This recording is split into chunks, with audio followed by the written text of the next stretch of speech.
Hello and welcome to another episode of It Came From the Page. For those of you unaware, in 2020 I had a stroke.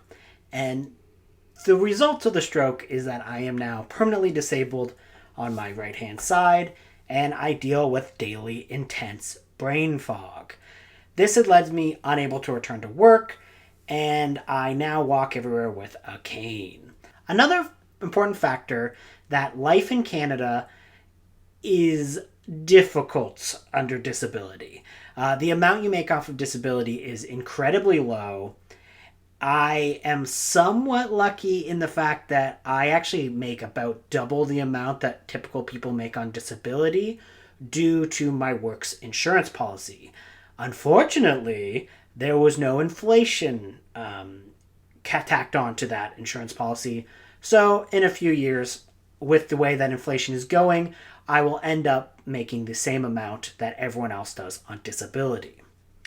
All of this is to outline that I have strong feelings when it comes to how disability is portrayed in fiction, and why, in all honesty, it seems like trash fiction has a consistently better track record at tackling these topics.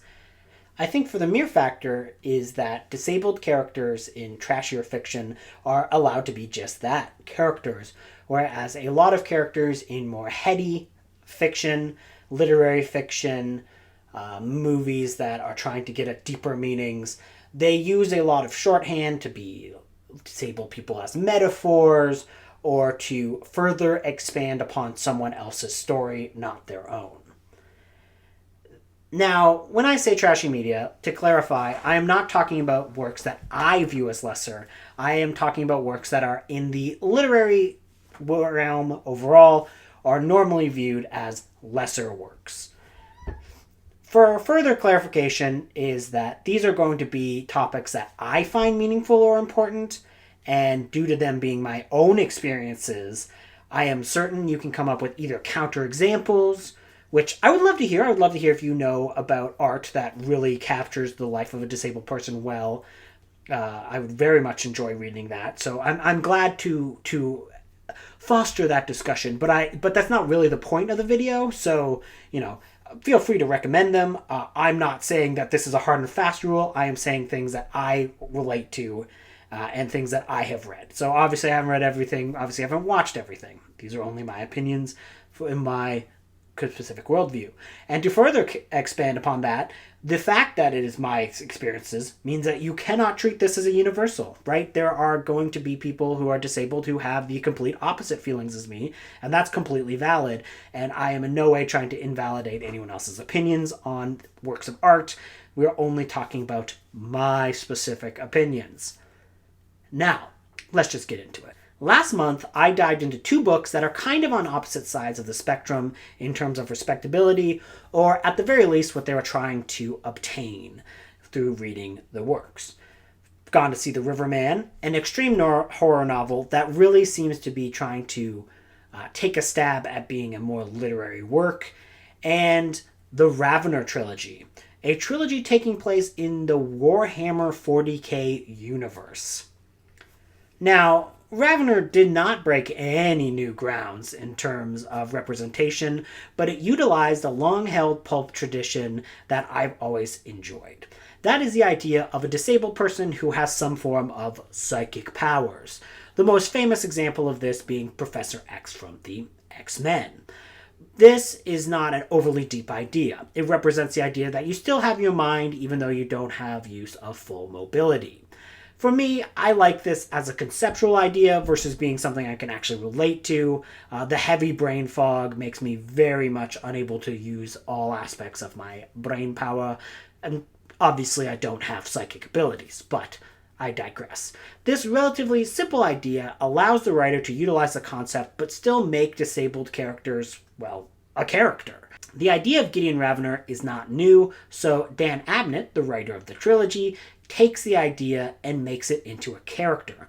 The plot of Ravener, in its simplest terms, is a wheelchair-bound investigator in a sci-fi universe. Ravener is trying to solve the case with his help of his cadre of associates. the thing that makes this such a fun story is that Ravner is not the most powerful psychic character you meet. In fact, most other characters you meet with psychic powers have the ability of being able to do everything that a normal person does, but also being extremely powerful psychically. So this makes Ravner not the most powerful psychic in the room. And it kind of makes him more of an actual character in that this isn't just a power fantasy. This is a person with wants, needs, and he is not the strongest in the room. In fact, every time they do meet a powerful psyker in the trilogy, he's outmatched in terms of sheer power. So that makes this a more complex and interesting character than how this is normally depicted, where it's like normally like, he's the most powerful psychic in the world, right? But I just really, really enjoyed that extra layer to the story in that, he is a person who is psychic, not his disability allows him to be psychic.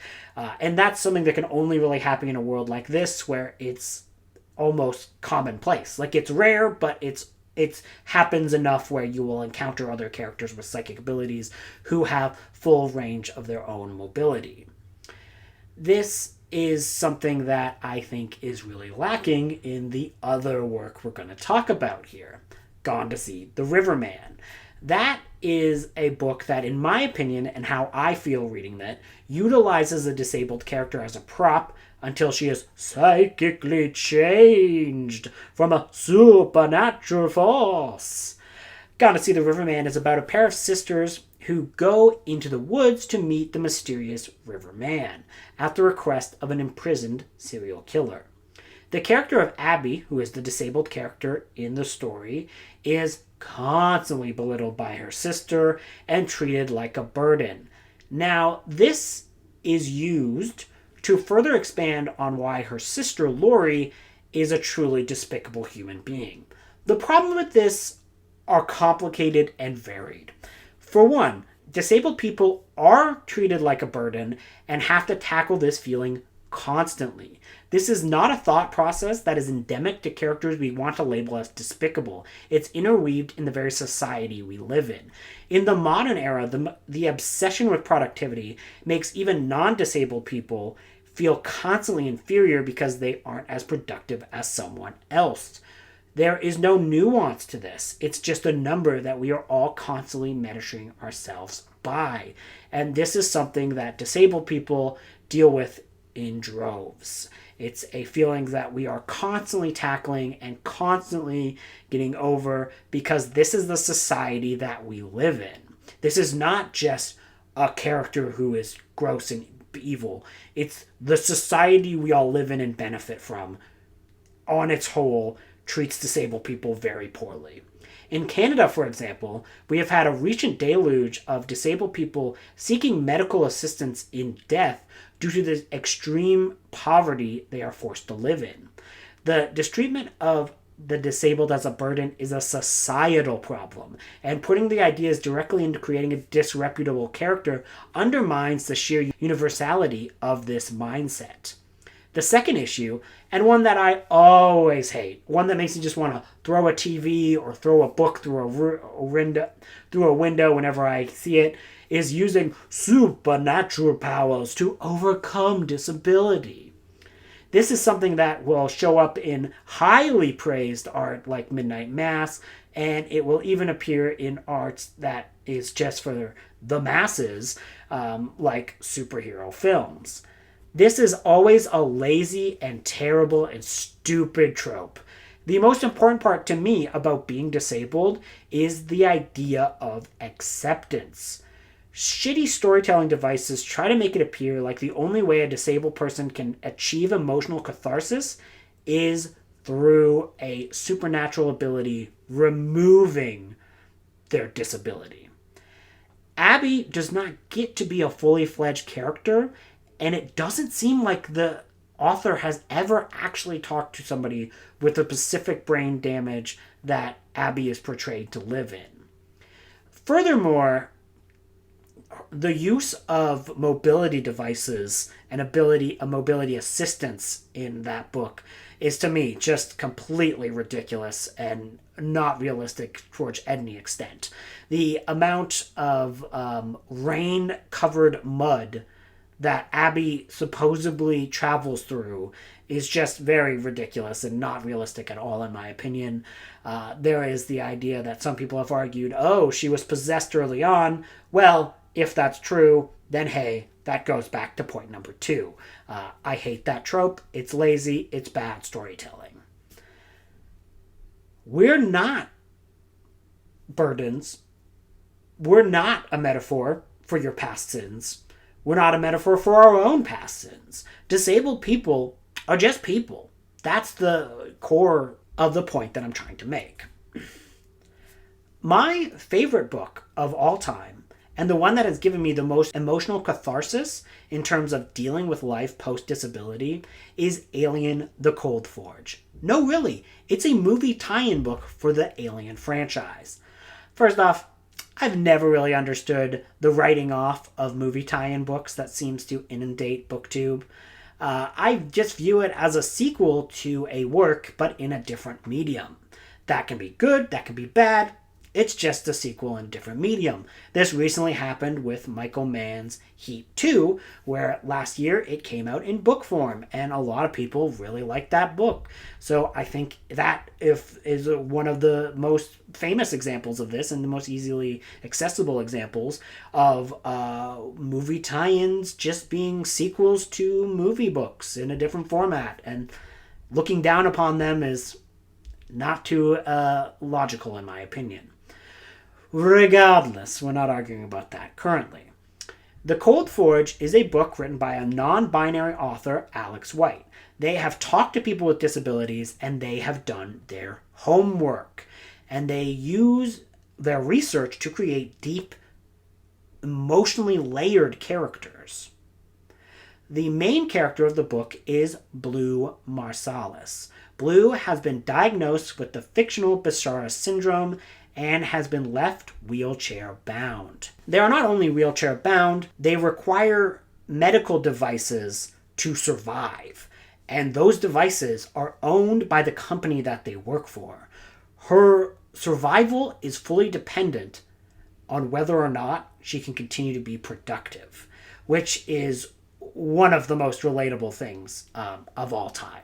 Since she is wheelchair bound and has use of extensive devices in order to continue living, she experiences life through uses of a synthetic surrogate. Blue is a scientist on the Cold Forge, a Weyland-Yutani research base, and they are tackled with using the xenomorph, the titular alien of the title, in order to do military research. Unbeknownst to the company, Blue is using their synthetic surrogate in order to develop a cure for themselves. The depths of Blue's desire to continue to exist in an unjust world really makes her unlikable in a lot of scenarios, because what she has to do to survive is be selfish. And that is something that, will occasionally be the only way a person can survive, is if they make the selfish choice. And it's not going to make you immediately likable to a reader, but it's going to make you feel like a real human being, like it does in this story. On top of all these disabilities, they are also in the midst of having to tackle their own gender identity. The synthetic surrogate they used to live was not provided to look or reflect them. The synthetic surrogate is a white male model, while she is a female person of color. There is a lot going on in this story, and Blue is only one member of the cast. But the elements of the Alien Cold Forge that really speak to me are this idea of your survival being dependent on your productivity, mourning your past, but having to accept that in order to live, you can't dwell on it. Blue used to be a long-distance runner, and that is something from my own experiences I had. I used to run 30K, and I used to listen to full audiobooks in a day while I'm just running, and I miss that experience of running long distances with the wind through my hair, but that's never going to happen again. That's just a fact of life. And hearing another disabled character who has lost these abilities but are still moving forward, I find incredibly impactful. The complex levels of Alien the Cold Forge makes the use of disabled characters in almost all other forms of media I've read really seem pale in comparison. If these works truly are trash, what is it saying about higher forms of literature that they can't match it? In my opinion, the best ways that we have seen disability be tackled in other media is when they are talking about something that isn't to do with disability at all. Now, this may go in the face of what I said beforehand about disabled people not being metaphors. I'm not talking about a scenario making them analogous to disabled people. I'm talking about capturing the emotions that we go through on a daily basis. For example, the TV show The Boys, which is about rampant superpowered beings leering over the normal populace who appear to be powerless to stop them. It captures how it feels to see the rampant fascism portrayed by those who pretend to protect us. In a world of superheroes, we all feel disabled. The emotion disabled people feel every day about being powerless to combat these powers that want us dead is extremely relatable and is captured in pieces of media like this, especially in a character like Huey, who is powerless to stop the death of his girlfriend in the pilot episode. He does kind of become a turd in the third season, but I digress. Not really the point of this video. The same can be said about the world of Warhammer 40k, in which a normal human is completely out of their depth. There are demons, there are aliens, there are orcs, there are all of these species that just want you dead. Your own culture wants you dead. There's all these superhuman beings, these demigods, and they're all these very petty forces of good and evil who are constantly at war, and you're just a person. You're just trying to survive. And I think this idea is captured extremely well in another Dan Abnett story, Gaunt's Ghosts, which is a series starting with First and Only. These are a battalion of soldiers who are just normal people who join up to protect their homeworld. Well, quickly it's determined as soon as they join up and as soon as they are ready to go, their homeworld gets completely destroyed. And they're not allowed to go and try to save their own people. They are taken off world so that they can fight a war somewhere else. And it quickly becomes this idea of, this isn't a just war. This isn't a war being fought for you or for your people. They're all dead. Now this is a story of survival. And what does it mean to try to survive in a world that is just trying to put you through the grinder and just wants to use the gears of war to just crush you and have your body just ran over by like a tank tread. They don't care about you.